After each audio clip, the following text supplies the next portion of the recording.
I have been thinking about this for quite a while, and I've been asking myself, should I really talk about it or should I not talk about it? Well, let's dive in. Hi co-leaders, welcome to your channel, and this is Thrive with Oluwatomisin.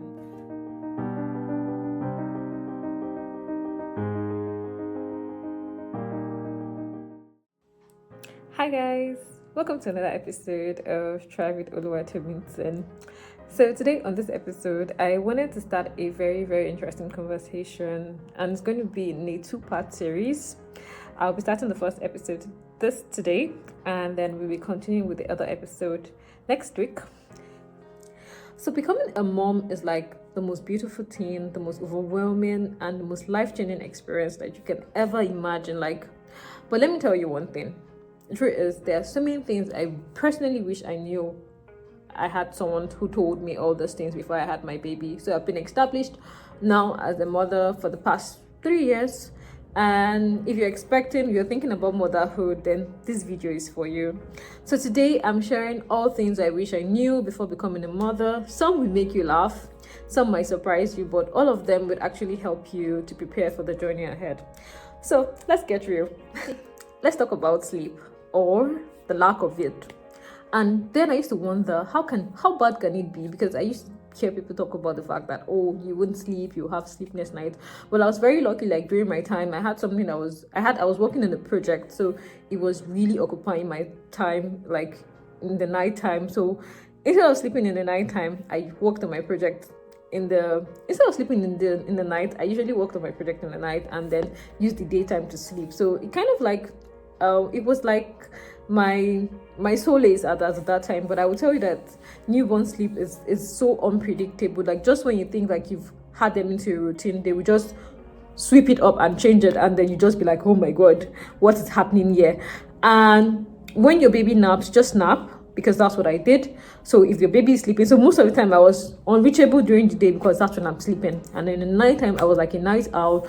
And it's nice in theory, but I can tell you that in practical they are interesting times. But usually for the first 3 to 6 months, the baby tries to regularize their sleep, and after 6 months, I think that was when I really had okay, your body would change, and no one will really tell you how much your body will change. You can't really say, okay, this is how my body's going to go from. The truth is, I've seen so many people's before and after picture, and then I'm like, wow. And sometimes people just criticize you and be like, oh, how come you're looking like this? How come you're looking like that? And people talk about how much pregnancy has humbled them. And even after pregnancy, it's not like you're going to just get, some people have this snap back.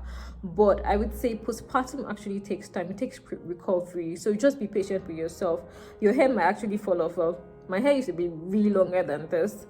And I will tell you that I've had lots of hair over time, as in because of my pregnancy.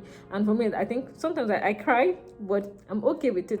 When I see my son, I kind of have a bit of relief. So your body may feel different. You may feel not just your body, but physically, mentally, you may actually feel different, and that's okay. You just created a life, for crying out loud. Give it to yourself. Give yourself grace. Your body is strong, and so are you. Despite all the changes, despite all the exhaustion, there's something else that it's so unmatched, the love that you feel for your loved one, and it's just so completely melting. Is it their first smile? Is it the way they try to hold your hand? Is it the way they try to rest on your body and they're just bonding with you? It's so much indescribable.